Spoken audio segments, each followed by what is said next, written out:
변찮는 주님의 사랑과 거룩한 보혈의 공로를 우리 다 찬양을 합시다. 주님을 만나볼 때까지 예수는 우리를 깨끗게 하시는 주시니 그의 배 우리를 눈보다 더 희게 하셨네. 우리를 깨끗게 한 피는 무궁한 생명의 모래새, 생명의 구원을 받은 자 하나님 찬양을 합시다. 예수는 우리를 깨끗게 하시는 주시니 그의 배 우리를 눈보다 더 희게 하셨네. 주님의 거룩한 보혈을 날마다 입으로 간증해 담대히 싸우며 나가서 천국에 들어갈 때까지 예수는 우리를 깨끗게 하시는 주시니 그의 배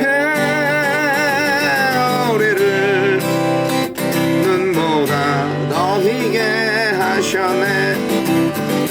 십자가 단단히 붙잡고 날마다 이기며 나가세.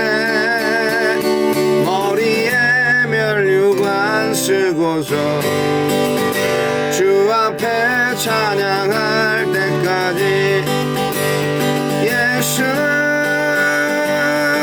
우리를 깨끗게 하시는 주시니 그의 배 우리를 눈보다 더 희게 하셨네.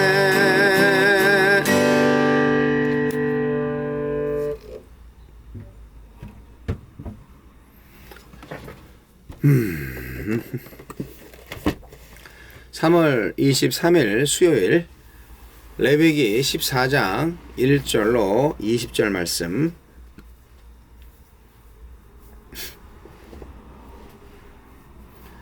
여호와께서 모세에게 말씀하여 이르시되 나병 환자가 정결하게 되는 날의 규례는 이러하니 곧 그 사람을 제사장에게로 데려갈 것이요 제사장은 진영에서 나가 진찰할지니 그 환자에게 있던 나병 환부가 나았으면 제사장은 그 정결함을 받을 자를 위하여 명령하여 살아있는 정결한 새 2마리와 백향목과 홍색 실과 우슬초를 가져오게 하고 제사장은 또 명령하여 그 새 하나는 흐르는 물 위 질그릇 안에서 잡게 하고 다른 새는 산채로 가져다가 백향목과 홍색 실과 우슬초와 함께 가져다가 흐르는 물 위에서 잡은 새의 피를 찍어 나병에서 정결함을 받을 자에게 7번 뿌려 정하다 하고 그 살아있는 새는 들에 놓을지며 정결함을 받는 자는 그의 옷을 빨고 모든 털을 밀고 물로 몸을 씻을 것이라. 그리하면 정하리니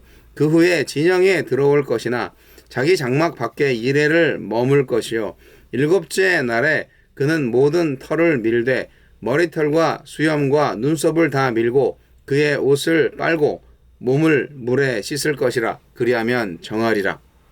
8째 날에 그는 흠없는 어린 숫양 2마리와 1년 된 흠없는 어린 암양 1마리와 또 고운 가루 10분의 3 에바의 기름 섞은 소재물과 기름 1록을 취할 것이요 정결하게 하는 제사장은 정결함을 받을 자와 그 물건들을 회막 문 여호와 앞에 두고 어린 숫양 한 마리를 가져다가 기름 한 록과 아울러 속건제로 드리되 여호와 앞에 흔들어 요제를 삼고 그 어린 숫양은 거룩한 장소 곧 속죄제와 번제물 잡는 곳에서 잡을 것이며 속건제물은 속죄제물과 마찬가지로 제사장에게 돌릴지니 이는 지극히 거룩한 것이니라.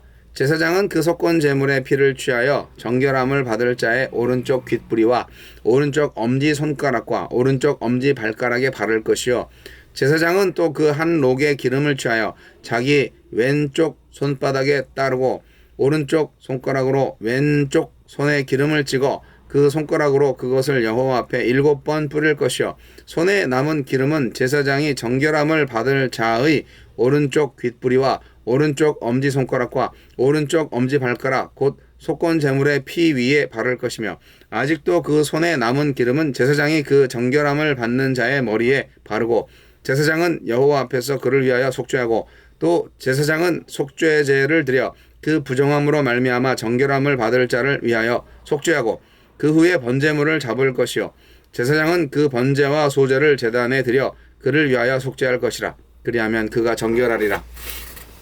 아멘.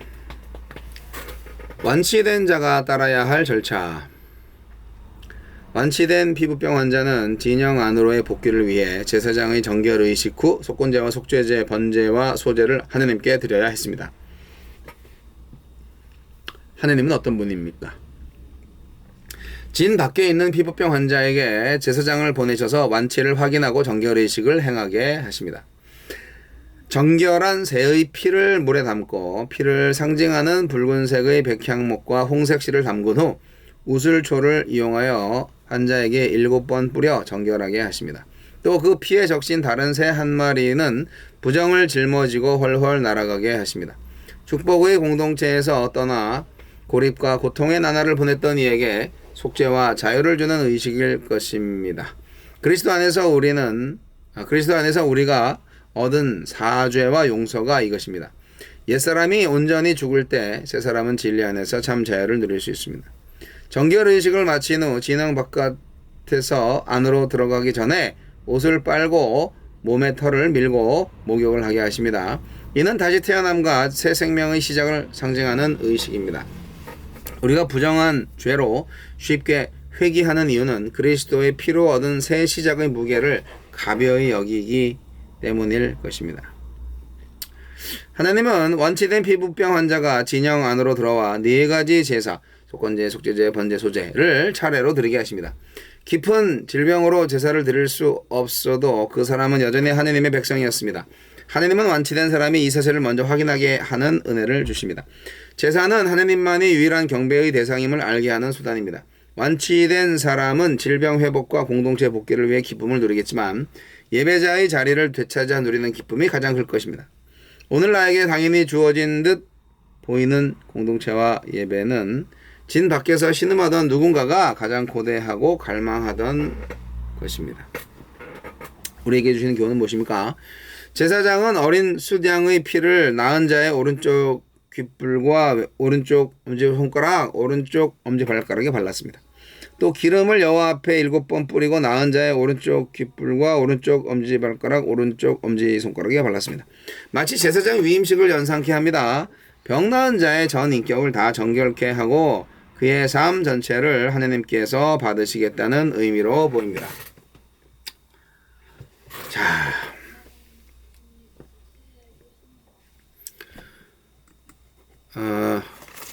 문둥병자가 병이 나으면 얼마나 좋아할까요?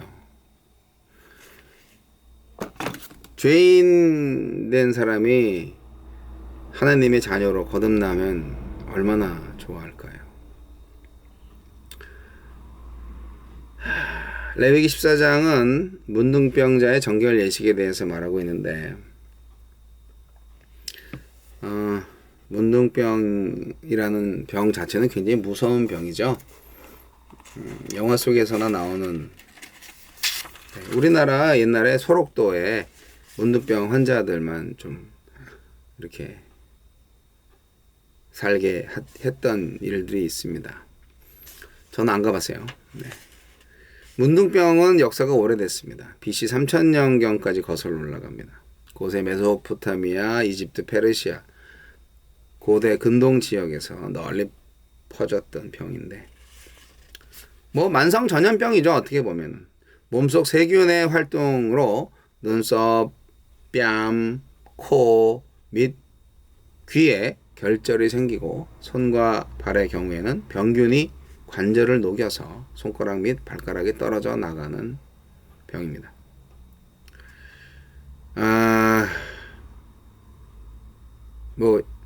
이 병은 그 결절라와 신경라로 구분된다고 합니다. 신경라는 신경 조직에 병균이 침입해서 국부적으로 마비 증세를 일으키는 것이라서 이때 피부에 탈색된 반점이 나타나고 바늘에 찔려도 그 환부에 전혀 통증을 느끼지 못한다고 하는데요.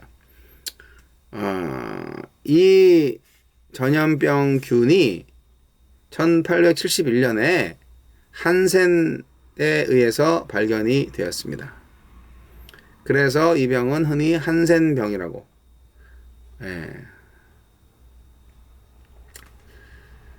그렇게 일컬어지는데요.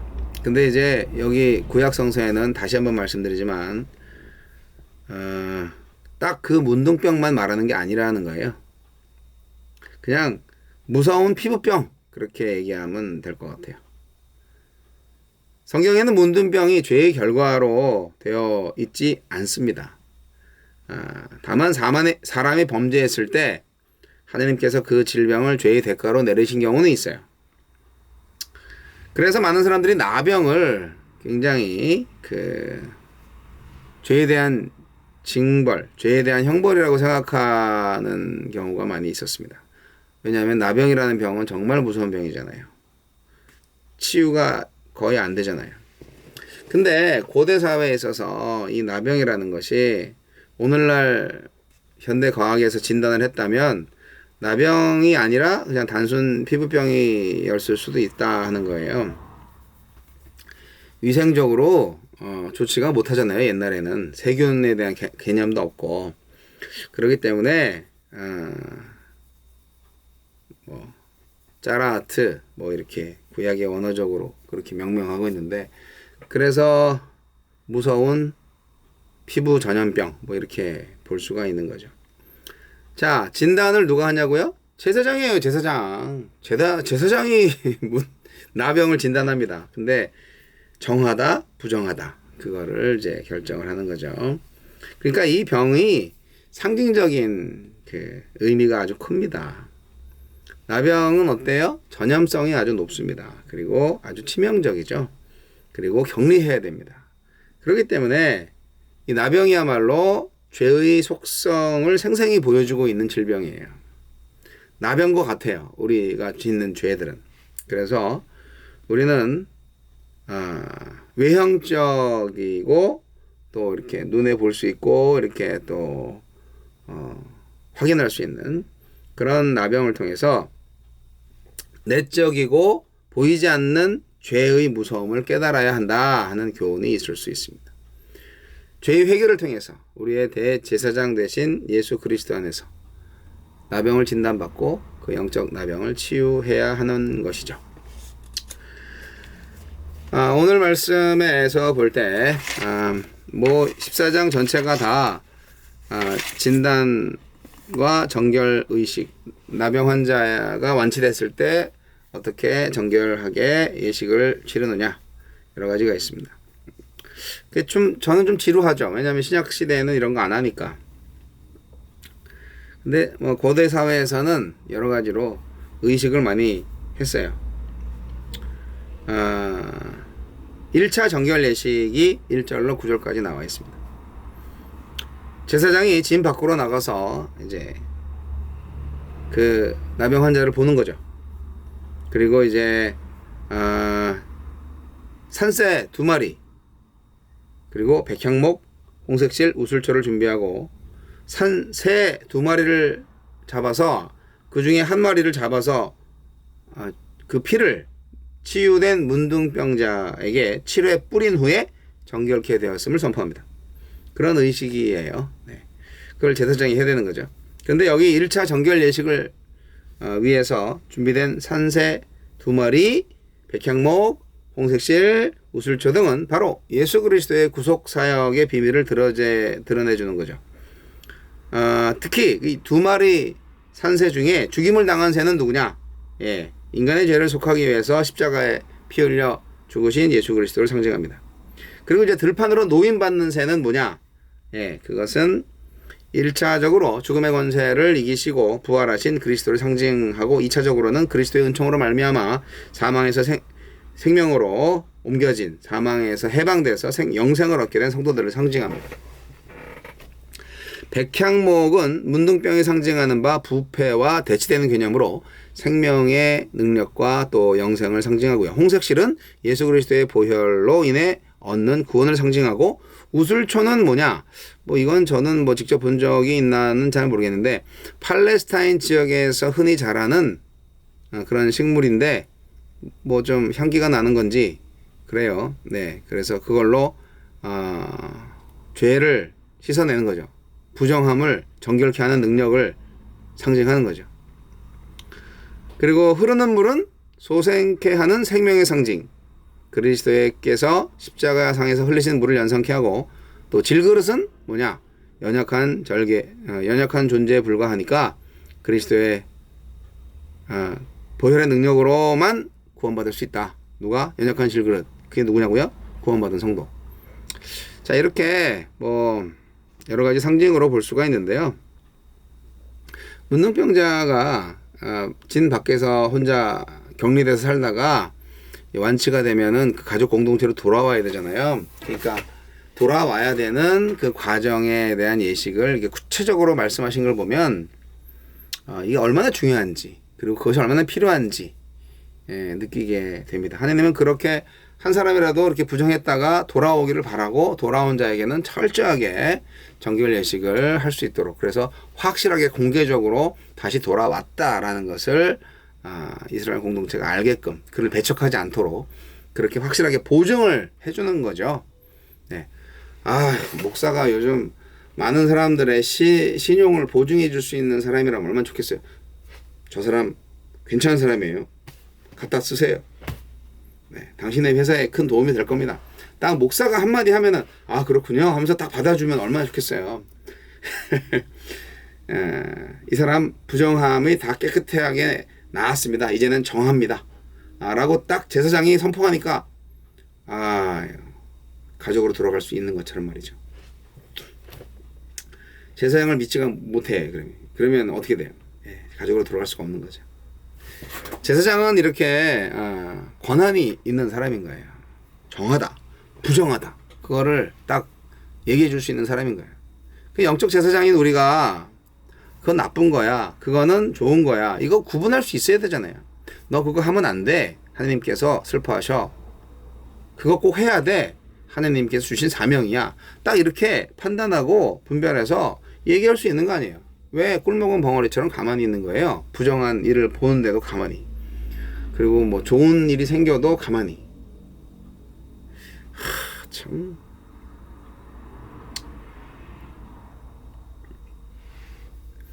(2차) 정결 예식이 레위기 14장 10절부터 20절까지 쭉 나오고 있고, 이게 그 1차 정결 예식은 장소가 이제 그 이스라엘 진 내로 들어와야 되는데, 이제 2차 정결 예식은 1차 정결 예식을 집행한 지 7일이 지난 다음 8일째가 되는 날 여호와의 성막 번제단 앞에서 행해졌습니다. 제사 지내죠. 네, 얼마나 감사해요. 문둥병이 나았으니까.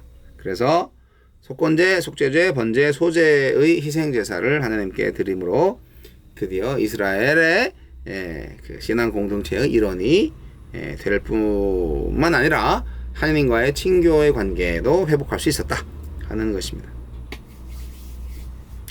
여러분, 우리는 예수 그리스도의 보혈의 공로를 통해서 영생을 받은 하나님의 백성에 참여하게 되었죠. 재미있는 거는요. 완치된 문둥병자는 제2차 정결 예식을 집행하기 바로 전날에, 그러니까 1차 정결 예식을 마친 후 7일째 되는 날에 자신의 옷을 빨고 모든 수염과 눈썹을 밀고 깨끗이 목욕함으로써 스스로 정결 예식을 행하여야 했습니다. 그리고 그 다음날 8일째 되는 날에 여호와의 성막에 나가서 희생 제사를 드린 거죠. 예, 그러니까 여호와의 성막에 딱 나서서 희생 제사를 드릴 때까지 정결함을 유지하려고 참 여러 가지로 노력하신 거예요. 눈썹을 왜 밀지? 눈썹이 부정한가? 하여간 이런 과정들을 통해서 참 하나님 너무 세심하시다. 솔직히 하나님께서 이스라엘 백성들한테 희생 제물을 요구하신 게 그게 필요해서 하나님이 그렇게 하셨겠어요? 아니 희생 제물 자체에 무슨 효험이 있겠어요? 아니죠. 예수 그리스도의 구속적 진리를 예표적으로 보여주고 제사 드리는 자들로 하여금 희생 제물의 죽음을 통해서 죄의 삭은 사망이다 라는 거를 깨우쳐주기 위해서 그렇게 한 거죠. 하나님께 나아가는 사람은 무엇보다도 먼저 자신을 돌아보고 회개함으로써 스스로 정결케 하는 노력이 필요합니다.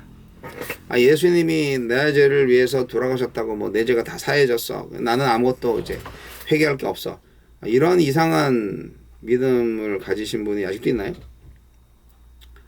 여러분, 하나님께서 우리에게 생명을 주신 것이 무슨 의미인지 좀 제발 새롭게 깨달으시기를 바랍니다. 요즘 제가 이제 갑자기 일을 시작하니까 항상 피곤합니다. 그래서 지금도 졸린 건데, 밖에 나갔다 와서 이제 샤워하고 이렇게 새벽 기도회 영상을 올리고자, 전에보다는 좀 불성실한 것 같기도 하고, 제가 해설지를 읽든지 주석책을 요약을 하든지 아니면 저의 채물 얘기하든지 다 내려놓으시고, 여러분 본문을 통하여서 정말 하나님께서 나에게 주시는 메시지가 뭔가를 찾으셔야 됩니다. 완치된 자가 따라야 할 절차가 나한테 적용할 수 있는 건지, 아니면 내가 정말 소중히 여기는 다른 성도에게, 아니면 집 나간 사람, 배신자, 잠깐 예수를 안 믿는다고 이렇게 나간 사람들, 그런 사람들에 대해서 생각을 해야 되는지 모르는 거죠. 사랑하는 성도 여러분, 지난 주일에도 말했지만 요즘은 정말 무감각한 시대입니다. 문둥병자가 병균 때문에 감각이 없어지는 것처럼 감각을 다시 살려야 됩니다. 죽은 세포를, 죽은 신경을 살려내야죠. 그래서 꼬집으면 아프다, 이렇게 하면은 간지럽다, 이렇게 알아야죠. 우리의 영적인 감각이 되살아나야 돼요. 오늘날 누가 의로운 자고 누가 불의한 자인지 그거를 알아야 됩니다. 답답하죠 요즘.